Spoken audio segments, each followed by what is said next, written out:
अस्सलाम वालेकुम व्यूवर्स, बात करते हैं ऐसी फ़ीमेल के हवाले से जिनको फ़र्स्ट ट्राइमेस्टर यानी कि प्रेगनेंसी के पहले 3 महीने में ब्लीडिंग होती है या स्पॉटिंग होती है। स्पेशली ऐसी गर्ल्स जो प्राइमरी ग्रेविडा होती हैं यानी कि जिनका फ़र्स्ट बेबी होता है, फ़र्स्ट एक्सपीरियंस होता है, तो वो बहुत ज़्यादा डर जाती हैं, इस चीज़ को लेकर बहुत कंफ्यूज हो जाती हैं। तो आज मैं आपको इसके बारे में मुकम्मल डिटेल बताऊँगी।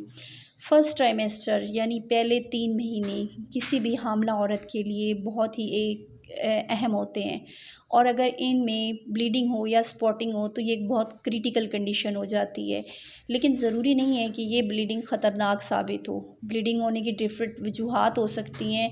कुछ ब्लीडिंग ऐसी होती हैं जो कि डेंजरस हो सकती हैं, लेकिन मोस्टली डेंजरस नहीं होती।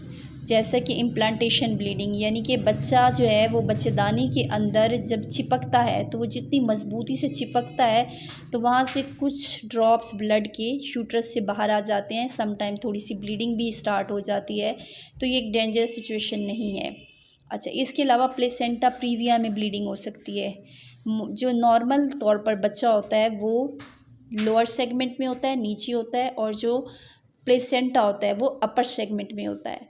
मसला कब पैदा होता है? जब प्लेसेंटा लोअर सेगमेंट में आ जाए और बच्चा ऊपर हो जाए, यानी कि प्लेसेंटा यूट्रस के मुंह के आगे हो, तो ब्लीडिंग होने के चांसेस होते हैं और मोस्टली पेशेंट्स को ब्लीडिंग होती है। तो ऐसी कंडीशन में डॉक्टर इसको डिटेक्ट करेगी अल्ट्रासाउंड की मदद से, और डॉक्टर पेशेंट को बेड रेस्ट और कुछ ऐसी मेडिकेशंस एडवाइस करेगी जो आपको ब्लीडिंग रोकने में मददगार साबित होंगी। इसके बाद आ जाता है कि बच्चे को माँ से जो खुराक मिलती है तो वो खुराक वाली नाली ब्लड सप्लाई माँ से बच्चे को ठीक ब्लड सप्लाई नहीं करती, जिसकी वजह से बच्चे की ग्रोथ अच्छी नहीं होती, वो वीक प्रेगनेंसी होती है और मोस्टली इसमें अबॉर्शन हो जाते हैं।